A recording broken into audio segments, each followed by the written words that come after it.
Assalamualaikum warahmatullahi wabarakatuh.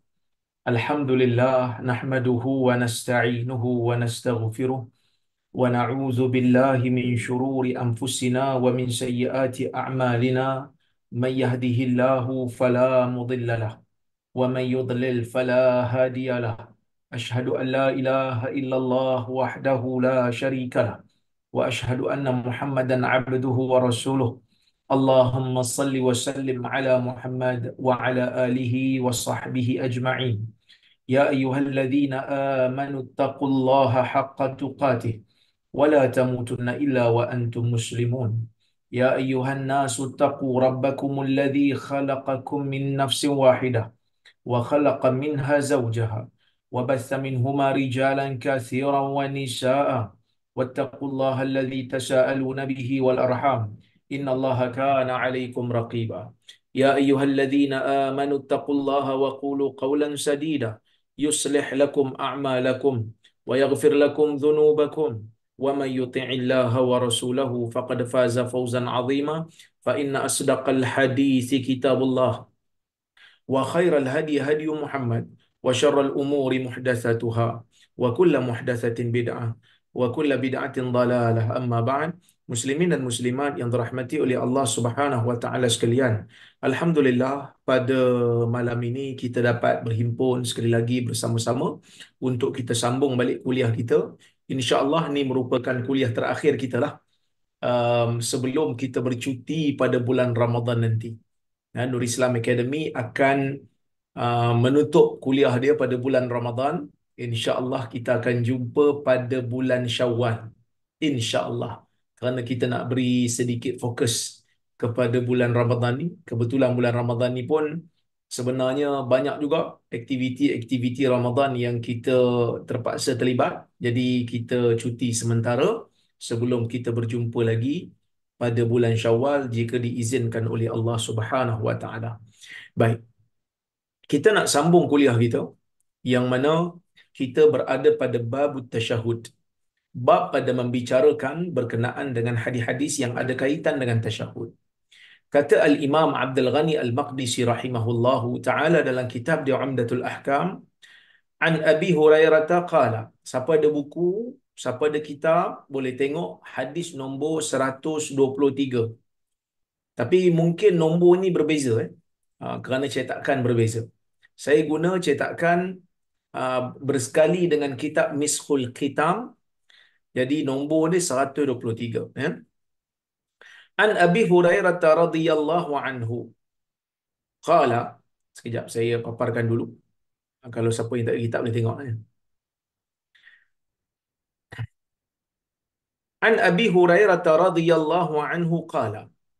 Kana Rasulullah sallallahu alaihi wasallam yad'u Allahumma inni a'udzu bika min 'adzabil qabr wa 'adzabil nar wa min fitnatil mahya wal mamat wa min fitnatil masiihid dajjal.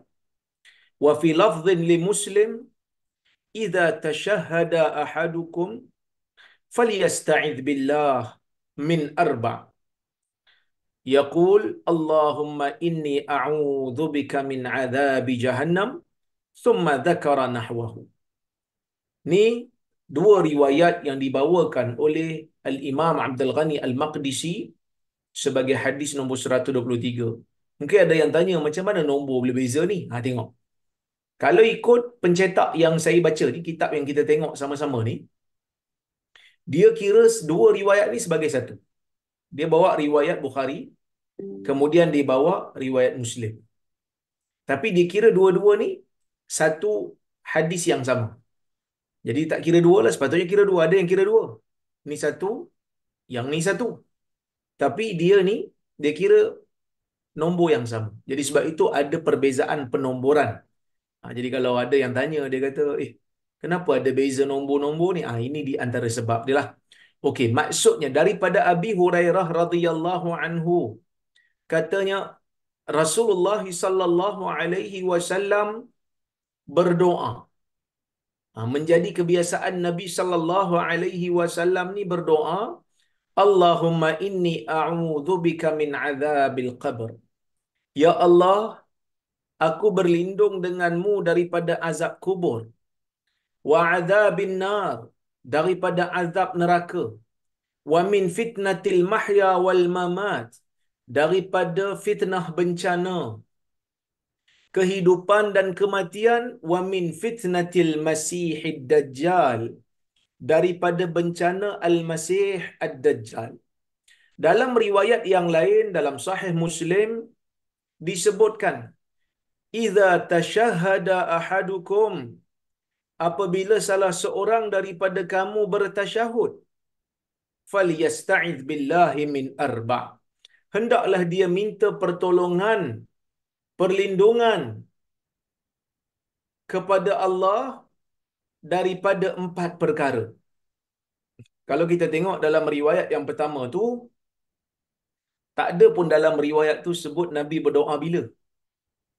Dalam riwayat tu Abu Hurairah kata Nabi SAW ni menjadi amalan Nabi, antara doa yang Nabi amalkan ialah Nabi berdoa, Allahumma inni a'udzubika min azabil qabr. Ya Allah, aku berlindung denganmu daripada azab kubur, daripada azab neraka, daripada fitnah bencana hidup dan mati, daripada bencana Al-Masih Ad-Dajjal. Tak disebut pun bila doa ni. Secara umum je nampaknya.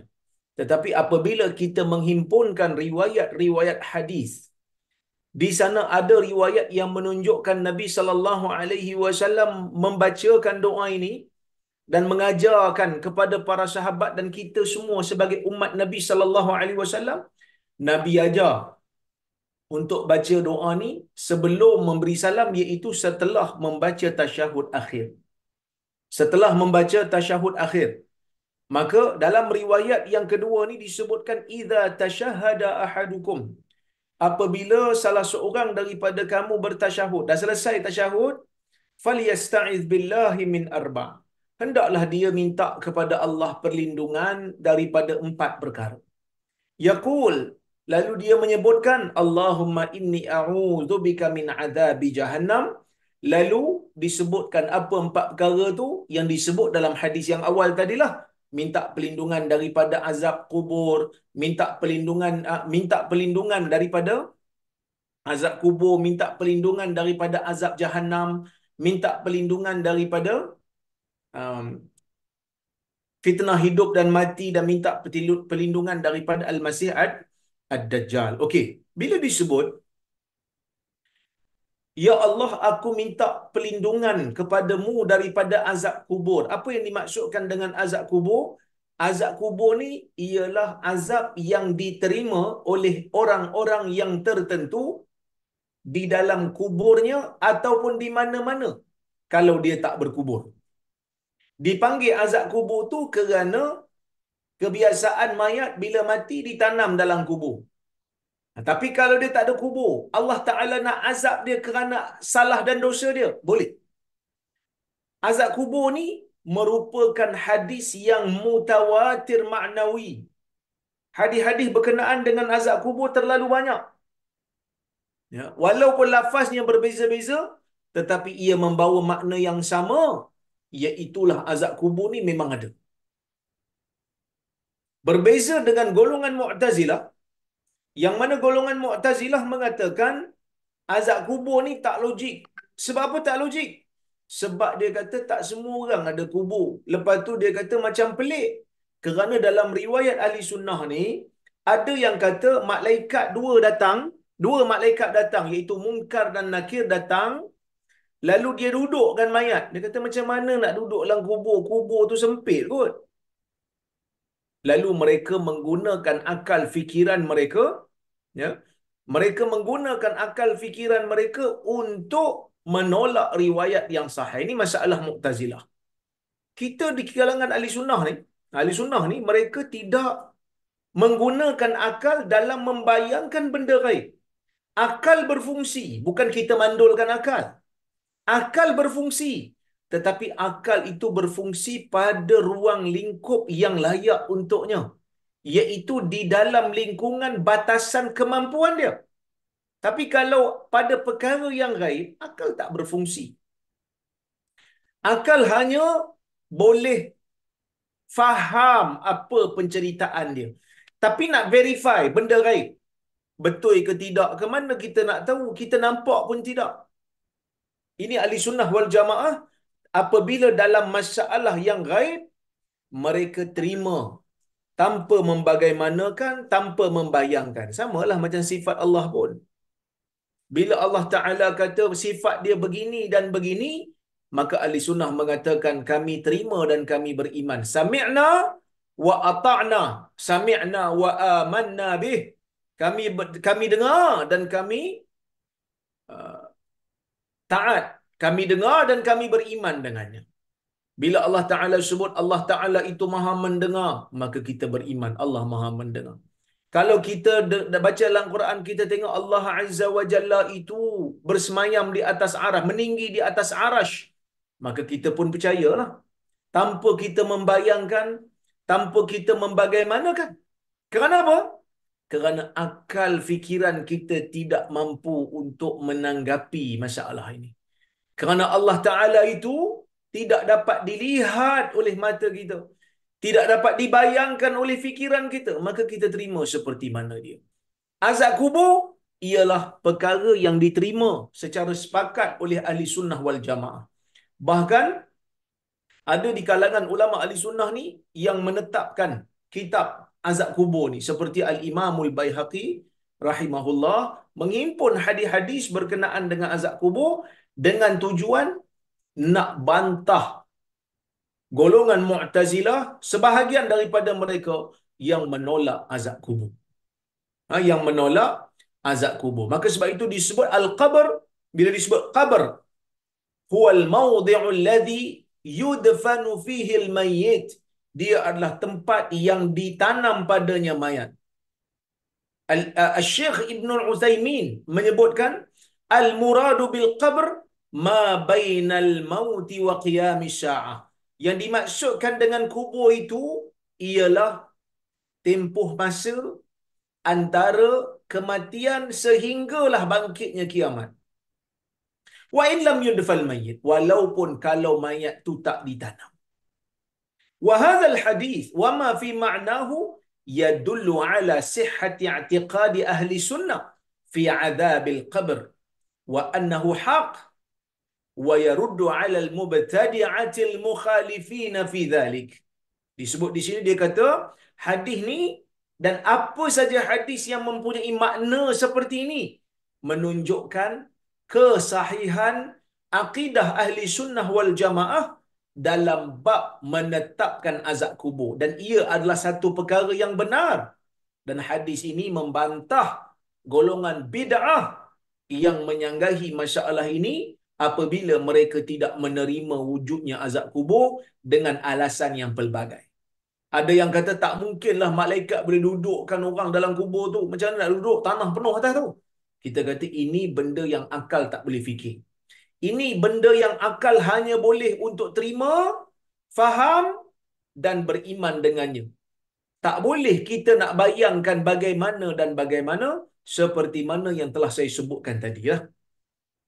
Ada juga yang berhujah, dia kata, betul ke azab kubur? Dah kalau orang tu tak ada kubur, nak azab di mana? Itulah Syekh Utsaimin sebut tadi. Dia kata yang dimaksudkan dengan kubur itu litaghlib. Apa itu litaghlib? Untuk menyebutkan yang kebiasaan. Contoh, kalau saya tanya tuan-tuan, baju saya hari ni warna apa? Tuan-tuan secara normalnya akan sebut warna putih. Tapi bukan ke butang ni warna gelap sikit, warna hitam? Warna hitam butang dia. Bukankah ada warna hitam? Kenapa tak sebut warna hitam? Kita mention yang obvious. Kita mention yang, kita menyebut kebiasaan yang banyak. Maka bila disebut tentang kubur, oleh kerana kebanyakan mayat ditanam di kubur, maka sebab itu disebutkan kubur. Tetapi, ya, tetapi taklah bermakna orang yang tak ada kubur tak boleh diazab. Kalau Allah Subhanahu Wa Taala nak azab, Allah Taala boleh azab di mana-mana pun. Maka sebab itu Syekh Ibn Utsaimin mengatakan yang dimaksudkan dengan kubur itu ialah tempoh waktu antara mati sehinggalah qiyami sa'ah, sehingga bangkitnya kiamat. Ruang waktu itulah akan diazab orang yang Allah Ta'ala ingin azabkan. Tapi Oleh kerana kita ni dah baca hadis ni, maka kita boleh amal lah. Kan? Allahumma inni a'udzubika min azabil qabr. Ya Allah, aku berlindung denganmu daripada azab kubur. Aku berlindung daripada azab kubur. Kenapa kena berlindung? Kerana azab kubur ni boleh jadi pada kita, na'udzubillah. Jadi sebab itu kita minta perlindungan. Kita minta perlindungan kepada Allah supaya Allah Ta'ala jauhkan kita daripada azab kubur. Kerana ada je dalam riwayat, kan? Kerana ada je dalam riwayat hadis Nabi sallallahu alaihi wasallam, Nabi lalu dua kubur. Lalu Nabi terdengar orang dalam kubur tu diazab. Nabi sebut dalam hadis tu, fa innahuma yu'adzaban. Kedua mereka itu diazab. Wa ma yu'adzabani fi kabir. Mereka itu tidak diazab dalam perkara yang besar. Mereka bukan diazab dalam perkara yang besar. Innahuma la yu'adzaban. Mereka betul-betul diazab. Wa ma yu'adzabani fi kabir. Tapi bukan dalam masalah yang besar pun. Lalu Nabi sebut dalam riwayat tu, Nabi sebut, amma hadha faqad yamshi bin namimah. Yang satu ni dia suka mengadu domba. Pindah cakap nak bagi orang bergaduh. Tak ada pasal-pasal. Wa amma hadha fa innahu la yastatiru, ataupun fakana la yastatiru min baulih. Kan? Yang satu ni pula jenis tidak cuci kencing. Yastanzihu, dalam riwayat lain disebut la yastanzihu min baulih. Tidak cuci bersih kencing dia sehingga menyebabkan pakaian dia terkena air kencing najis, lalu solat dia menjadi tidak sah. Lalu Nabi SAW pun ambil pelepah tamak, Nabi pecahkan dua, lalu Nabi letak satu di kubur ni, satu di kubur sana. Maka hadis inilah yang menjadi perbahasan polemik. Adakah disyariatkan untuk tanam pokok di kubur? Ulama berbeza pendapat. Al-Imam, ya, Al-Imamu Asy-Syafi'i dan empat mazhab lah, mereka kata melalui hadis ni maka disyariatkan untuk tanam pokok di kubur kerana mereka faham Nabi cacak pelepah tamar tu. Lalu Nabi sebut wa innahuma la yukhaffafu anhumal adha madama ma lam yaybisa. Ataupun la'allahu yukhaffafu anhumal adhab ma lam yaybasa. Sorry. Boleh jadi benda ni akan benda ni akan menyebabkan diringankan azab kedua mereka itu selagi mana tidak kering. Lalu disebut, dia kata sebab pokok tu basah, jadi pokok tu berzikir. Jadi kita boleh tanam pokok, pokok tak kering-kering lah. Jadi dia diringankan azab. Itu yang mereka faham lah.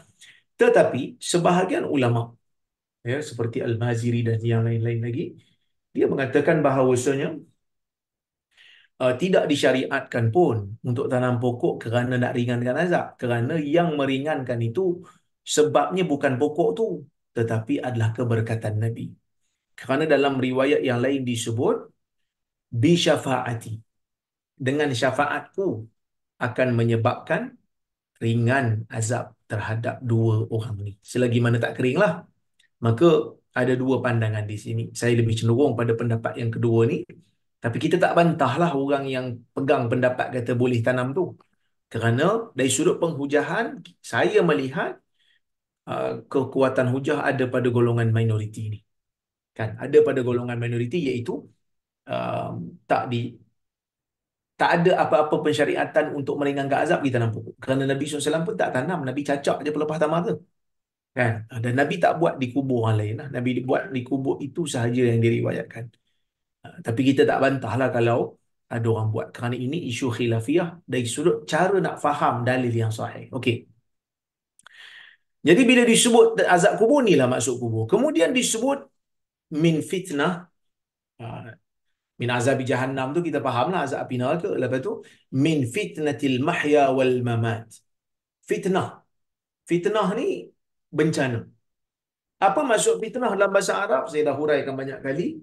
Fitnah dalam bahasa Arab bukan bermaksud tuduh orang tanpa bukti secara bohong. Itu fitnah dalam bahasa Melayu.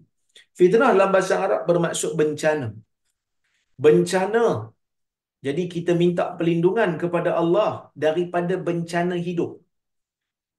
Bencana hidup ni kita fahamlah. Maksudnya dalam kehidupan kita tak nak ada bencana yang boleh mengganggu pegangan agama kita. Terutamanya jangan jadikan kita ni terikat dengan dunia sampai dunia tu menjadi perkara yang sangat penting sampai kita tinggal akhirat. Itu fitnah yang paling besar lah. Kan? Maka sebab itu Al-Imam Ibn Daqiq Al-Id disebut kehidupan dunia ni ataupun fitnah dunia ni, fitnah hidup ni, kata Ibn Daqiq Al-Id, seorang ulama mazhab Syafi'i juga, dia kata ma yata'arradu lahu al-insan muddata hayatihi min al-iftitan bid-dunya wa syahawat wal jahalat wa ashadduhuma wa ashadduha wa a'zamuha wal iyad billahi ta'ala amrul khatimah indal maut. Dia kata sesuatu yang manusia bertemu dengannya sepanjang kehidupannya daripada cubaan-cubaan terhadap cubaan-cubaan bencana dunia. Seperti contohnya harta, anak pinak, syahwat, kejahilan, dan yang paling dahsyat sekali fitnah kehidupan apabila kita nak mati nanti. Dekat-dekat nak mati nanti. Wal mamat, bencana ketika nak mati. Apa maksud bencana ketika nak mati? Bencana ketika nak mati ni bencana ketika hampir nak mati. Kerana Nabi SAW dalam sebuah riwayat ada mengisyaratkan tentang kepentingan menjaga amalan dan menjaga iman sehingga ke akhir hayat, sehingga kita mati. Kerana Nabi SAW menyebutkan wa inna ahadakum la ya'malu bi'amali ahli al-jannah hatta ma yakuna bainahu wa bainal jannati illa dhira' fayasbiqu alayhi al-kitab fayamalu bi'amali ahli an-nar fayadkhuluha wa inna ahadakum la ya'malu bi'amali ahli an-nar hatta ma yakuna bainahu wa bainan nari illa dhira' fayasbiqu alayhi al-kitab fayamalu bi'amali ahli al-jannah fayadkhuluha atau kama qala Rasulullah sallallahu alaihi wasallam. Dalam hadis ini Nabi sebut clear. Satu hadis yang menyebabkan kita gerun bila dengar. Nabi kata apa? Sesungguhnya salah seorang daripada kamu beramal dengan amalan ahli syurga sepanjang hayat dia sehingga tidak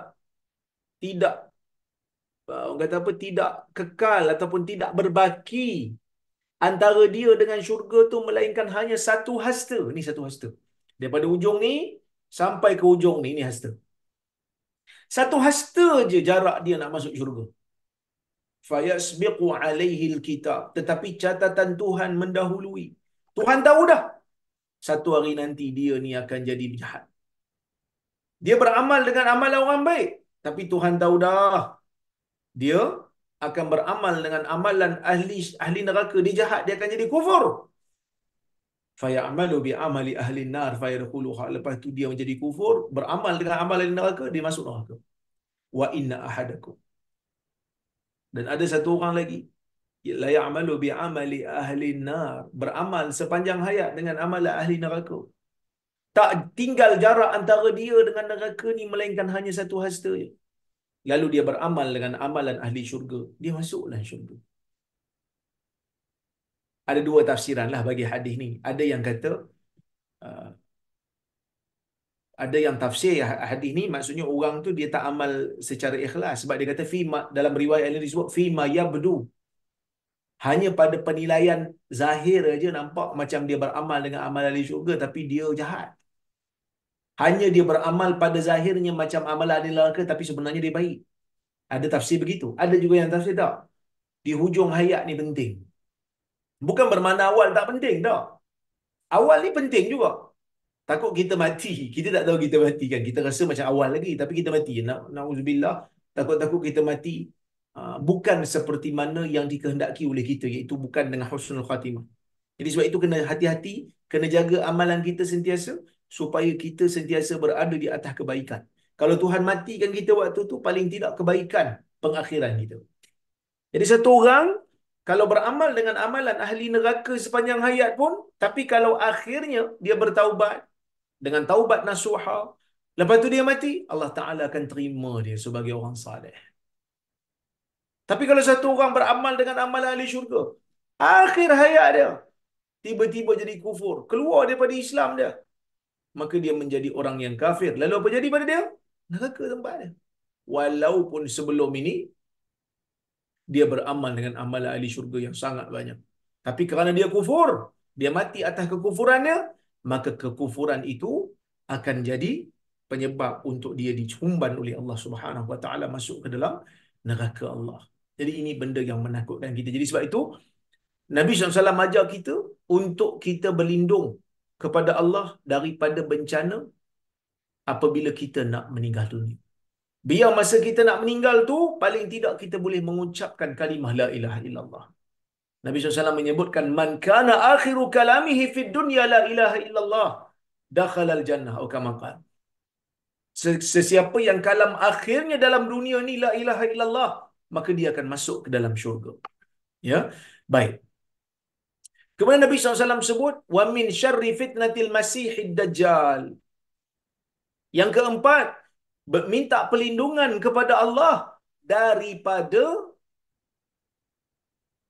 bencana yang akan dibawa oleh Al-Masih Ad-Dajjal. Masih Ad-Dajjal ni, Dajjal ni tuan-tuan tahulah yang akan muncul di akhir zaman nanti ni sebagai tanda kiamat yang besar. Dan insya-Allah jika ada kesempatan, bila kita sambung kuliah akan datang, kita akan baca hadis-hadis berkaitan dengan tanda-tanda kiamat tu. Sebab kita dah lama dah bercuti ni kan. Banyak kali jugalah. Kita terpaksa tangguh kelas kerana tugas saya, kesibukan dan sebagainya. Tetapi kita akan baca nanti bila sampai waktunya. Dan bila disebut Al-Masih Ad-Dajjal, para ulama berbeza. Kenapa Al-Masih Ad-Dajjal ni dipanggil Al-Masih?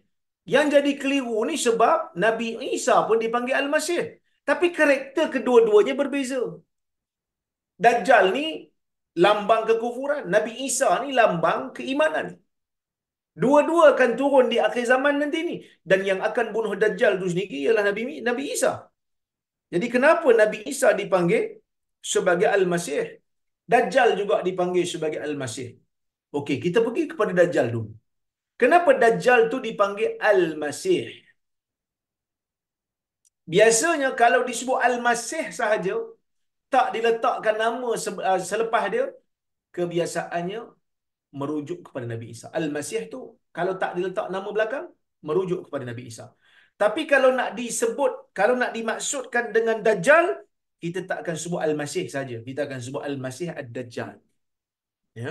Kenapa dipanggil Al-Masih Ad-Dajjal? Ada beberapa pandangan lah. Pandangan yang pertama kata, kerana dia ni mamsuhul ain. Mata dia rosak, buta sebelah. Mamsuh. Mata dia tak boleh pakai sebelah. Rata sebelah. Ya. Ada yang kata kerana yamsahul ard. Kerana bila dia keluar ni, dia akan melata di atas, bukan melata lah kita panggil apa, bergerak laju di atas muka bumi.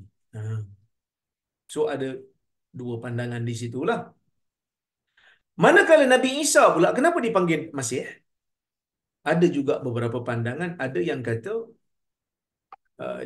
ada yang kata kerana waktu dia lahir tu, Nabi Zakaria usap badan dia. Usap tu dipanggil masaha. Masah. Jadi maka sebab tu dipanggil Al-Masih. Ada yang kata kerana sentuhan Nabi Isa ni menyembuhkan, mukjizat dia. Dia tak sentuh mana-mana orang yang sakit, melainkan orang tu akan sembuh dengan mukjizat yang Allah Ta'ala bagi kat dia. Jadi ada beberapa pandangan lah kat situ. Baik.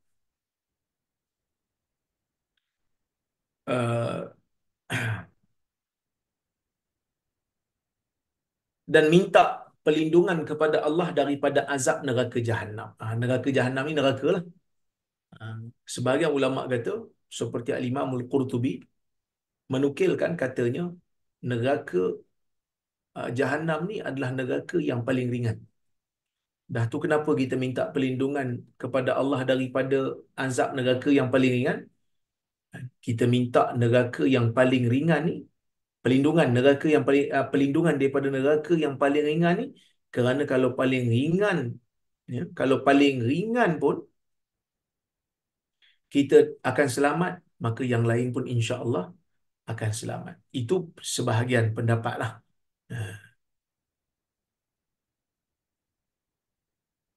Okey.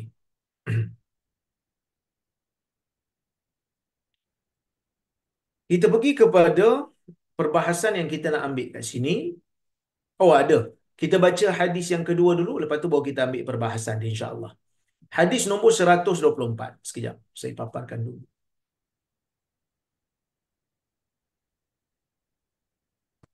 Okey. An Abdullah ibn Amr ibn al-As an Abi Bakr As-Siddiq radhiyallahu anhuma annahu qala li Rasulillah sallallahu alaihi wasallam, "Allimni du'a ad'u bihi fi salati." Qala qul Allahumma inni zalamtu nafsi zulman kathira wa la yaghfiru adh-dhunuba illa ant faghfir li maghfiratan min 'indik warhamni innaka antal ghafurur rahim. Jadi kalau tuan-tuan tengok melalui handphone boleh print screen. Kalau sebenarnya komputer pun boleh print screen. Maksudnya, hadis ni riwayat Bukhari dan Muslim. Maksudnya daripada Abdullah bin Amr bin Al-As, daripada Abu Bakar As-Siddiq radhiyallahu anhuma. Kedua-duanya sahabat. So hadis ni hadis rare lah. Kenapa? Kerana sahabat riwayat daripada sahabat. Abdullah bin Amr bin Al-As adalah sahabat, anak kepada Amr bin Al-As. Kita boleh baca radhiyallahu anhum pun. Kenapa? Moga Allah meridai ketiga-tiga mereka, iaitu Abdullah bin Amr sahabat, Amr bin Al-As pun sahabat, Abu Bakar Siddiq pun sahabat. Tiga sahabat di sini berhimpun dalam satu sanad. Ya. Abdullah bin Amr bin Al-As meriwayatkan daripada Abu Bakar Siddiq. Abu Bakar dia kata apa? Annahu qala li Rasulillah sallallahu alaihi wasallam. Abu Bakar menyebutkan kepada Rasulullah sallallahu alaihi wasallam. Apa Abu Bakar sebut pada Rasulullah? Abu Bakar kata, "Ya Rasulullah, alimni du'aan ad'u bihi fi salati." Ya Rasulullah, tolong ajar saya satu doa yang saya boleh doa dengannya di dalam solat saya. Ya Rasulullah, tolong ajar saya satu doa yang saya boleh baca dalam solat saya. Tuan-tuan, doa ni tak payah tunggu hadis pun sebenarnya. Para ulama menyebutkan bab doa ni bab yang luas. Kita boleh doa apa saja. Selagi mana doa tu bukan doa maksiat, selagi mana doa tu bukan memutuskan silaturahim, Nabi kata boleh doa. Tak ada masalah. Doalah apa nak doa. Dalam riwayat yang lain pun disebutkan, "Falyatakhayyar minal mas'alati ma sya'." Mintalah apa nak minta pada Allah. Boleh minta. Bahkan tidak terhad doa tu mesti doa untuk diri sendiri. Doa untuk orang lain pun boleh. Bahkan doa untuk orang lain ni, Nabi sebut dalam hadis, doa untuk orang lain ni, malaikat akan doakan. Doa kebaikan untuk orang lain, malaikat akan kata, "Amin walaka bimithil." Ya Allah. Ya, ya Allah, tolonglah mustajabkan doa dia ni. Kan?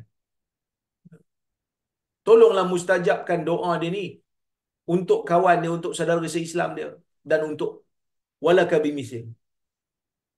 Bagi engkau juga kami doakan. Kebaikan yang kau doakan untuk saudara engkau, kebaikan yang kau doa untuk sahabat engkau, kami doa kepada Allah supaya Allah Ta'ala beri kebaikan juga kepada engkau yang sama. Ini sebagai satu galakan kita doa kebaikan untuk orang lain. Kan? Okey. Doa ni tak payah tunggu ada hadis pun tak apa. Semalam kita doa, "Ya Allah, tolonglah. Berilah saya ni peluang kesempatan naik pangkat. Ya Allah, tolonglah beri ruang kesempatan pada saya ni naik gaji. Ya Allah, berikanlah ruang kesempatan untuk anak saya ni lulus peperiksaan. Ya Allah, tolonglah beri ruang kesempatan supaya suami saya ni menjadi orang saleh." Doa-doa seperti ini tak ada dalam hadis. Tak ada dalam hadis. Tapi boleh tak kita doa macam tu? Boleh. Tak ada masalah. Kerana doa ni babnya luas. Ya. Dah kenapa Abu Bakar pergi minta kat Nabi pula? Nak doa. Apa yang dia boleh baca? Abu Bakar ni, dia sahabat Nabi yang lama dengan Nabi SAW. Antara manusia yang paling rapat. Maka sebab itu, dalam hadis Nabi kata apa? Lau kuntu muttakhidan nasi khalila lattaqatu Abu Bakar khalila.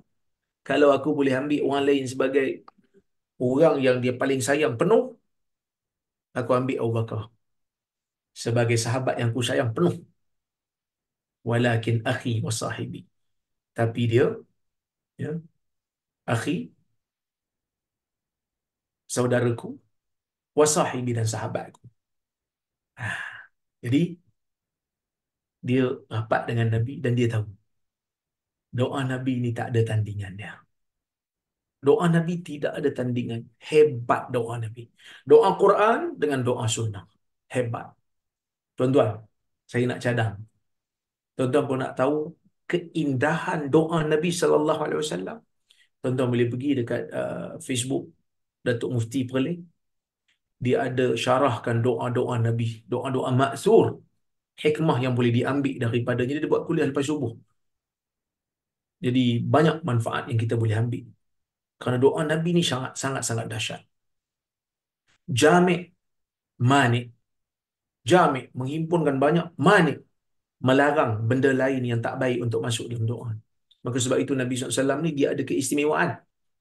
Jawami'ul kalim. Jawami'ul kalim. Perkataan yang ringkas tetapi maknanya besar. Perkataan yang ringkas tapi maknanya hebat. Jadi Abu Bakar mungkin dia nak ni kot. Dia nak jawami'ul kalim. Dia nak kunci doa tu. Doa yang baik. Jadi paling tidak bila dapat doa daripada Nabi SAW, bila dia baca, dia dapat dua kelebihan. Pertama, dia dapat doa tu sendiri. Yang kedua, dia dapat mengamalkan sunnah Nabi SAW. Kalau kita baca doa kita sendiri, kita reka sendiri, kita dapat doa je lah.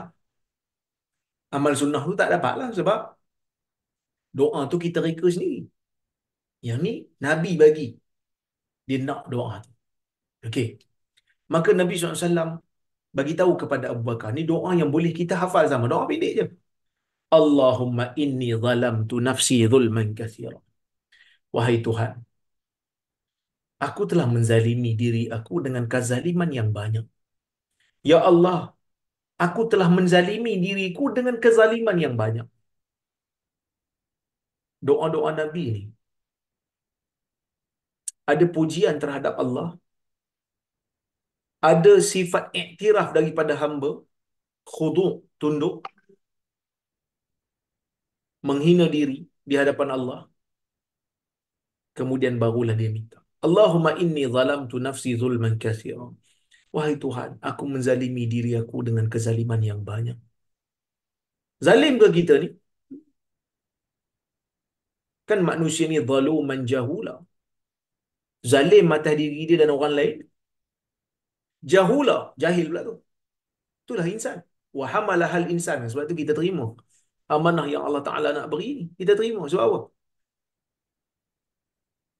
Zaluman jahula. Kerana kita ni zalim dan kita ni jahil.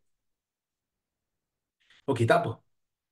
Jadi, nak minta keampunan daripada Allah, Nabi ajar kita sebut dulu kelemahan diri kita, kekurangan diri kita, supaya ada konsep merendah diri di hadapan Allah, konsep hina diri di hadapan Allah. Ya Allah, aku ni banyak buat zalim atas diri aku. Bukan kata buat zalim aja, banyak pula tu. Ya Allah, aku banyak buat zalim ni. Wala yaghfiru dhunuba illa ant. Hai Tuhan, tidak ada siapa yang boleh mengampunkan dosaku melainkan hanyalah Engkau. Ini pengiktirafan, membesarkan Tuhan, memuji Tuhan. Wahai Tuhan, aku ni buat zalim banyak, wahai Tuhan.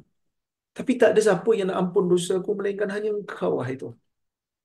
Faghfir li maghfiratan min indi. Wahai Tuhan, berikanlah aku keampunan di sisimu.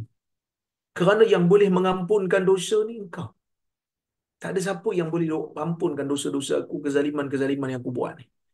Warhamni. Bukan hanya ampunnya Tuhan. Wahai Tuhan, kalau boleh kau sayanglah aku. Wahai Tuhan, kalau boleh kau kasihlah aku. Kerana Allah Azza wa Jalla ini maha pengasih. Dan syariat yang Allah Ta'ala hantar pada Nabi Muhammad SAW untuk kita amalkan ni, syariat yang rahmah. Bu'istu bil hanifiyati samhah. Atau kama qala, aku diberikan dengan syariat yang samhah. Ya. Dengan syariat yang bertimbang rasa. Dengan syariat yang bertimbang rasa. Maka ini benda yang penting. Kita nak Tuhan sayang kita. Bukan hanya ampun dosa-dosa kita, tapi sayang. Allah Azza wa Jalla menghantar syariat yang sangat baik, yang sangat rahmah.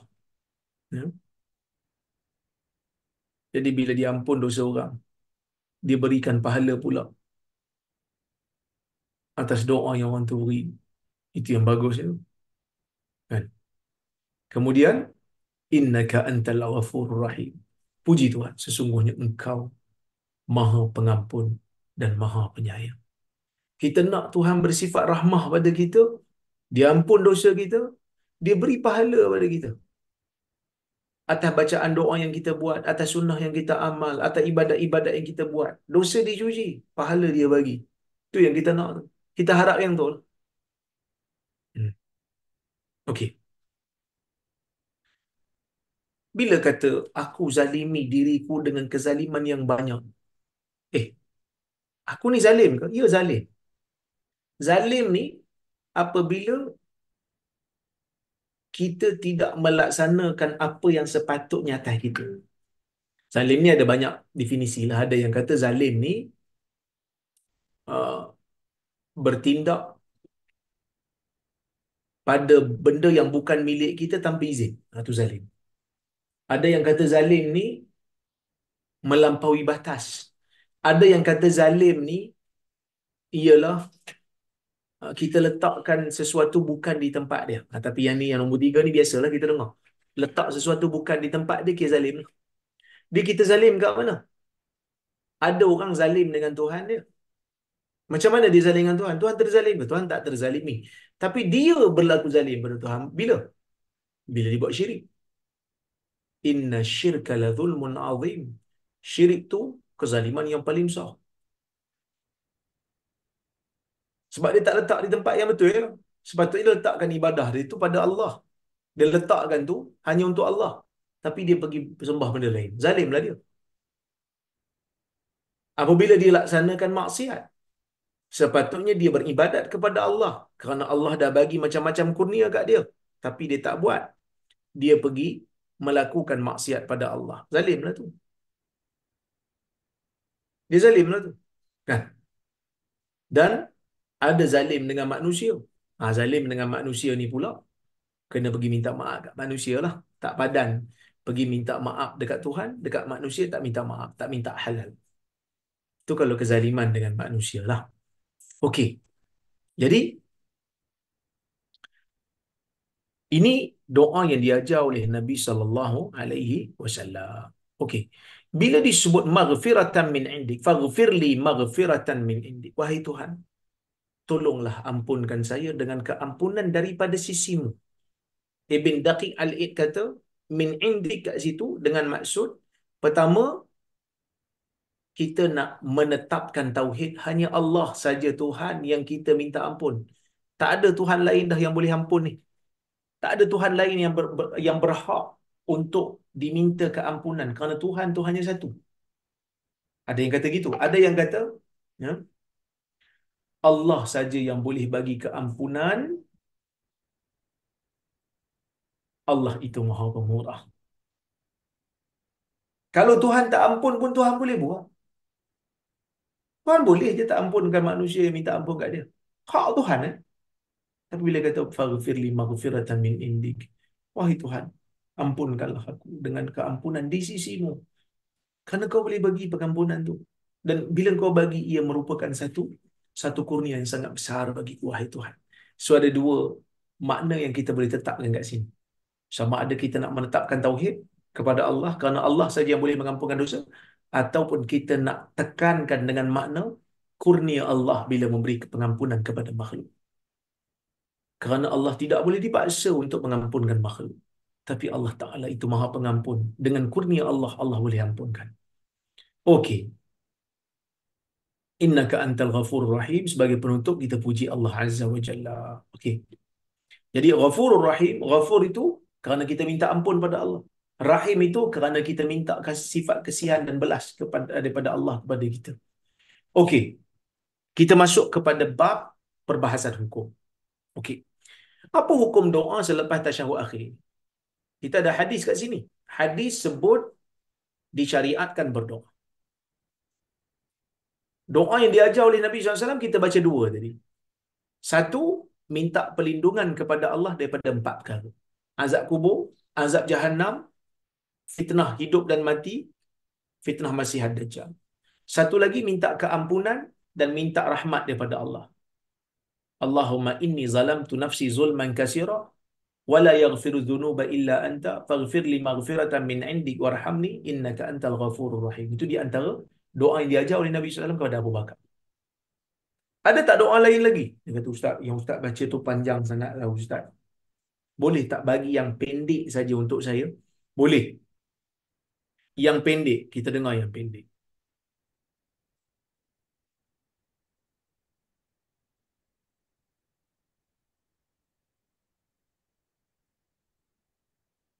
Tidak,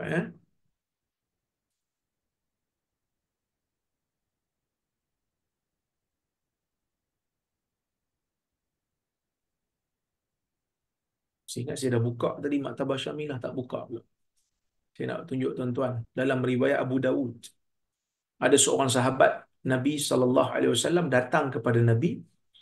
Dia nak minta Nabi ajar dia doa dalam salat. Sebab dia kata, saya ni tak pandai nak baca doa yang kau baca wahai Rasulullah. Nabi tanya, kau baca apa? Dia pun bagi tahu, ni doa yang saya baca. Tapi saya nak amal doa Nabi. Okey, tengok.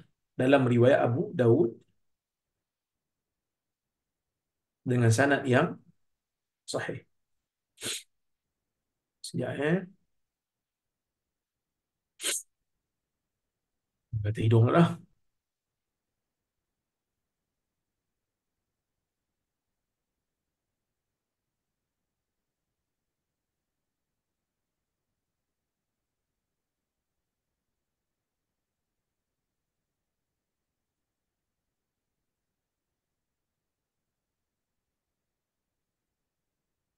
Okey. An Abi Hurairah, tadi ada sanad panjang, saya tak bacalah sanad tu. An Abi Hurairah qala qala Rasulullah SAW li rajulin ma taqulu fi salah qala atashahadu thumma as'alu Allah al-jannah wa a'udzu bika minan nar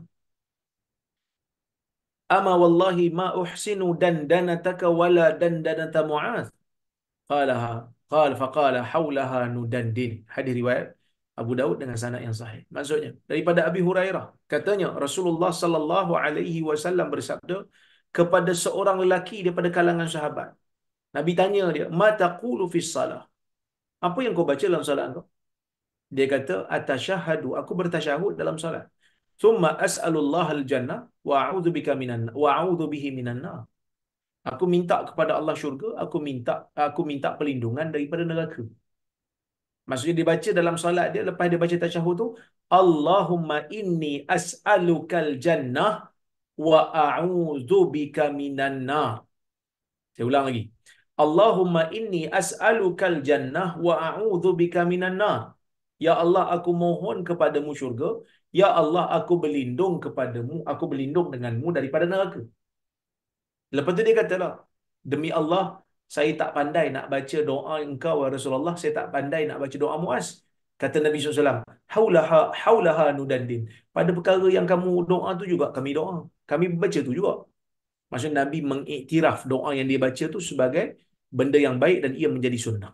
Sunnah takririyah dipanggil.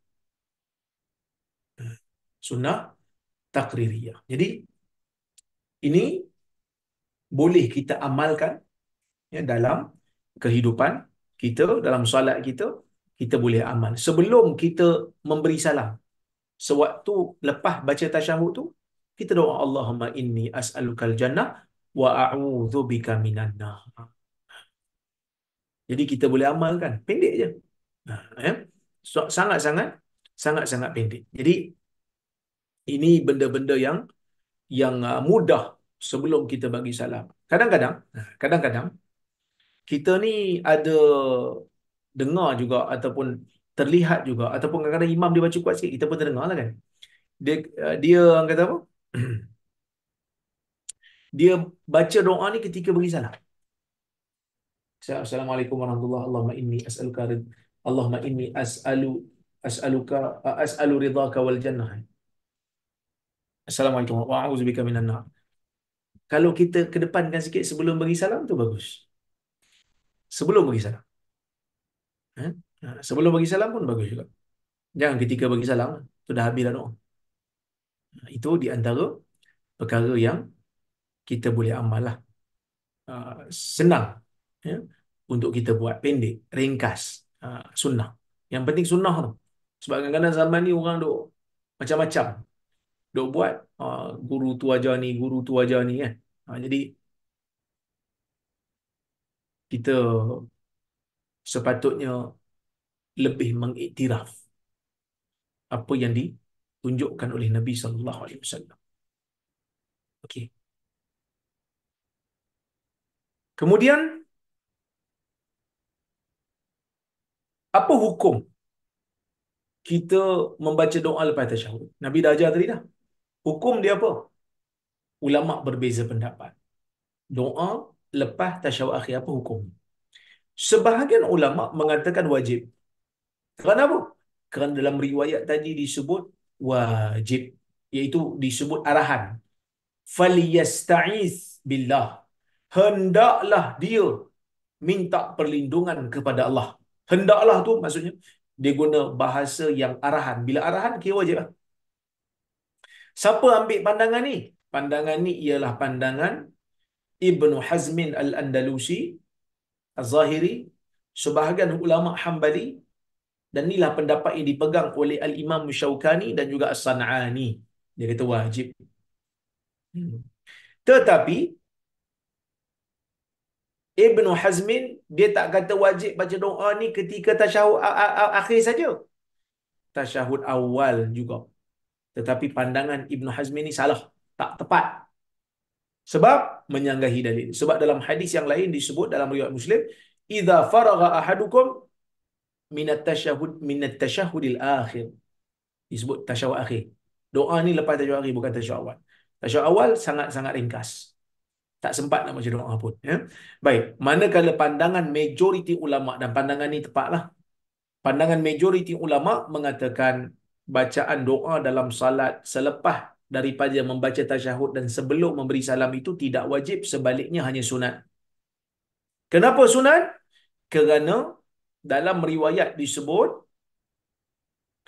summa yatakhayyar minal mas'alati ma syaa.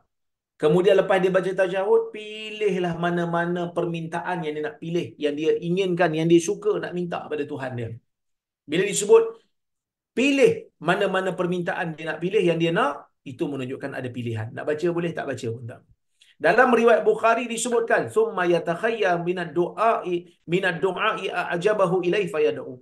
Kemudian dia boleh pilih mana-mana doa yang dia suka untuk dia berdoa. Lalu dia pun boleh berdoa.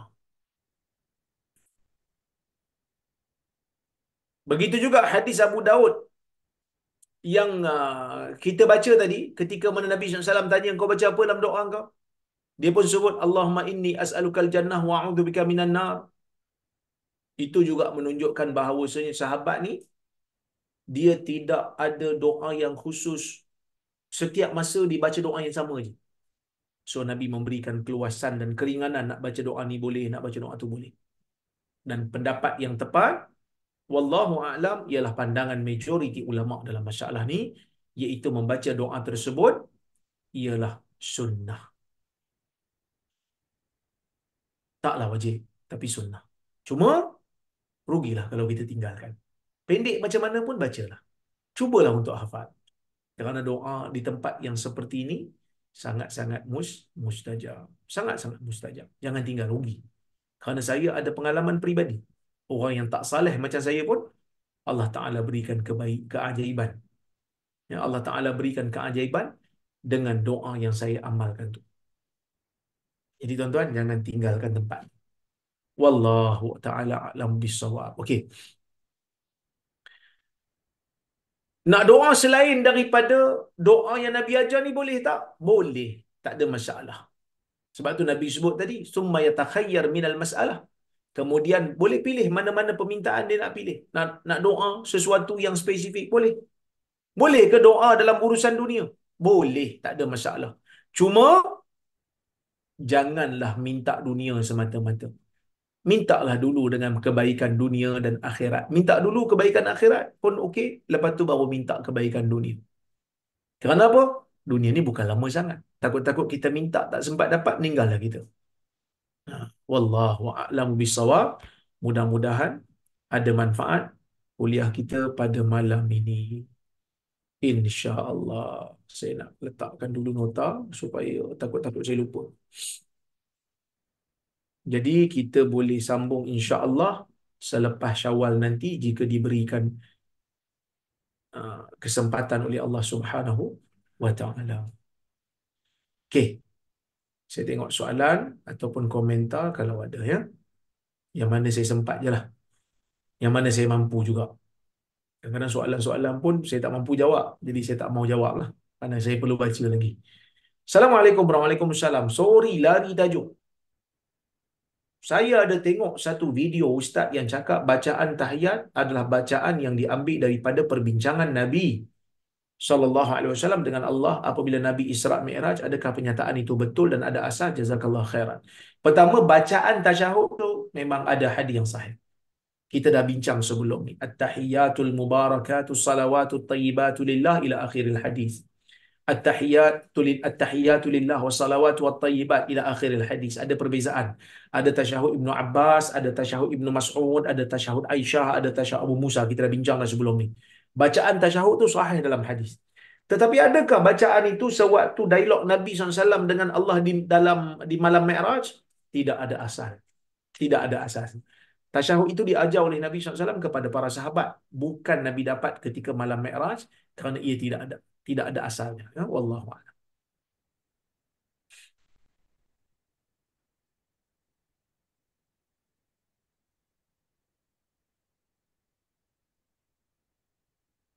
Assalamualaikum Ustaz. Waalaikumsalam. Bagaimana kalau dosa besar yang saya lakukan sebelum ni hanya saya tinggalkan kerana saya ditimpa musibah penyakit yang tak akan sembuh. Saya menyesal pernah melakukannya, tetapi ada hari yang saya rindu. Hati saya masih berasa senang bila membayangkan dapat lakukannya.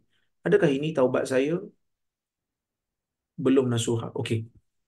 Pertama tuan, saya doakan tuan diberikan kesembuhan oleh Allah Subhanahu wa taala dengan segera. As'alullahal azim rabbal arsyil azim ay yashfiyaka aw yashfiyaki.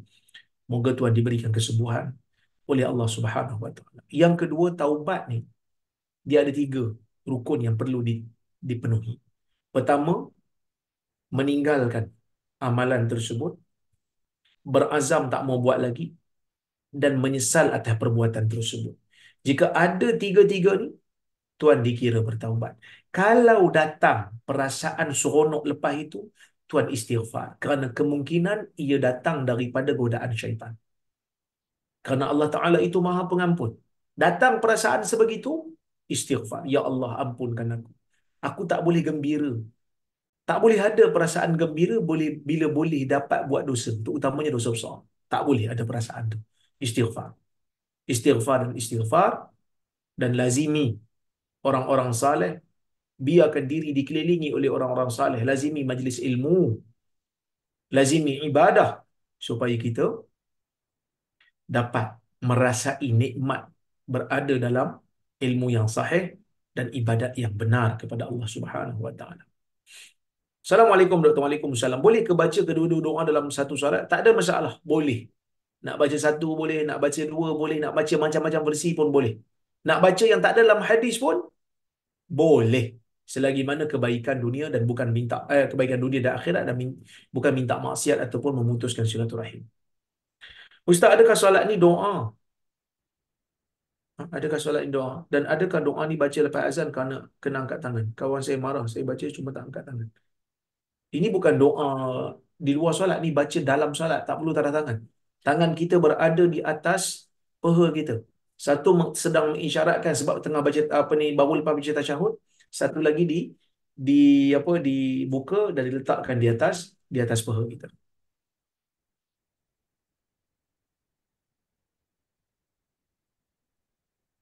Assalamualaikum warahmatullahi wabarakatuh. Ustaz, Waalaikumsalam. Bolehkah kita selesai solat berdoa panjang dan ambil doa dari Al-Quran? Boleh, tak ada masalah. Walaupun ada khilaf dalam masalah ni, tetapi apabila imam dah bagi salam, kita boleh untuk lambatkan sedikit salam kerana nak berdoa. Kita boleh, insya-Allah. Cuma ada satu pandangan lah dalam mazhab Maliki, dia kata jangan lama sangat tertinggal daripada imam. Tapi sebenarnya kita dah tak jadi makmum dah, kan? Uh, kita tak jadi makmum dah sebab imam dah bagi salam dah. Ya. Hmm.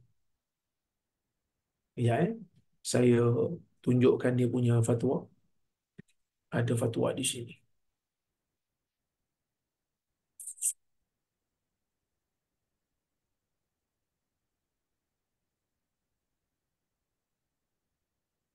Nah, ni. Sekejap, Okey, ni soalan ni ditanya. Soalan dia apa? Soalan dia, makmum salam selepas imam, bagi imam, makmum bagi salam lepas tasyahud akhir, imam dah bagi salam dah. Tapi dia lewatkan kerana dia nak baca doa. Okey, tengok dia jawab apa. Ni fatwa Islam buat. Doa lepas tasyahud akhir ni sunat secara umum. Hmm. Okey. Panjang lagi. Amma idza sallama al-imam wal ma'mum lam ya'ti bid-du'a aw sallama athna'a du'a'il ma'mum fa inna minal fuqaha man yara annahu la ba'sa bi ishtighalil ma'mumi bid-du'a'i ba'da salamil imam. Adapun jika imam beri salam sedangkan makmum masih lagi belum baca doa, ataupun imam memberi salam ketika makmum sedang baca doa, maka ada di kalangan fuqaha yang mengatakan tidak mengapa makmum membaca doa tersebut lepas imam memberi salam. Ini dalam mazhab Syafi'i. Syekh Zakaria Ansari menyebutkan dalam kitab dia, dalam fiqh Syafi'i, dia kata wajaz lil makmum ayyashtaghila idza sallama al imam bid du'a wa nahwihi biqadri ma sya' min dhalika wa in atala fihi. Dia kata boleh bagi makmum untuk menyibukkan diri dia apabila imam beri salam, dia boleh menyibukkan diri dia dengan doa dan seumpamanya sekadar mana yang dia mampu, walaupun terpaksa dia memanjangkan doa ataupun memanjangkan waktu tersebut. Cuma mazhab Maliki mengatakan makruh. Lepas salam imam jangan lama sangat. Tetapi pandangan yang saya cenderung ialah pandangan mazhab Syafi'i, tak mengapa.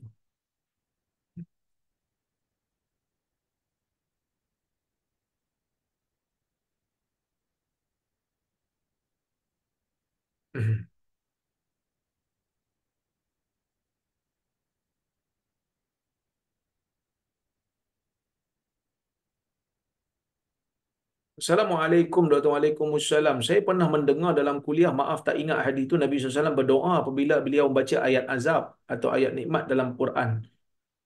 Apakah status hadis tersebut? Sahih. Tak membatalkan, kan itu doa. Maksud kalau lalu ayat berkenaan dengan nikmat, doa kepada Allah minta syurga. Kalau lalu ayat azab, istighfar ataupun minta perlindungan kepada Allah daripada neraka. Tak ada masalah. Ustaz, kenapa hadis kursi tak jadi ayat Quran? Kerana Allah Ta'ala tak jadikan dia Quran. Itu je. Hmm.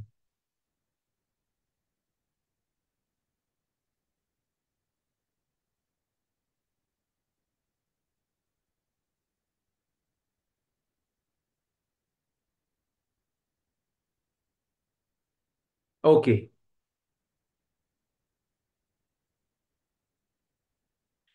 Ini ada soalan berkenaan dengan apa yang sunnah lepas baca Quran. Lepas kita tilawah Quran, apa doa yang sesuai? Doa yang sesuai ialah seperti mana dalam riwayat Aisyah radhiyallahu anha, Lepas kita selesai baca Quran, kita baca subhanakallahumma wa bihamdika la ilaha illa anta astaghfiruka wa atubu ilaik. Ini dalam riwayat Nasa'i. Tapi yang sadaqallahul azim tu, itu tak dalam hadis. Tapi kalau baca taklah salah. Dengan makna yang betul lah, iaitu Allah Ta'ala tu maha benar. Memang Allah Ta'ala tu maha benar. Tapi yang ada dalam hadis, kita baca macam tasbih kafarah. Doa selepas khatam Quran tidak ada dalam hadis, tetapi ada daripada Anas bin Malik. Ada riwayat daripada Anas yang mana dia menghimpunkan keluarganya dan berdoa bersama-sama. Ya, ha. Doa bersama-sama tak ada masalah. Tapi tidak ada doa yang khusus lah dalam hadis Nabi SAW. Wallahu alam. Terima kasih banyak pada semua yang bertanya dan semua yang mengikuti kuliah pada malam ini. Terima kasih banyak pada Nur Islam Academy yang menganjurkan kuliah kita pada malam ini. InsyaAllah jika ada kesempatan yang lain kita bertemu lagi. Saya mohon maaf terkasar bahasa tersilap kata. InsyaAllah kita jumpa lepas raya nanti. Aku qawli hadza wa astaghfirullahal azim li wa lakum. Assalamualaikum warahmatullahi wabarakatuh.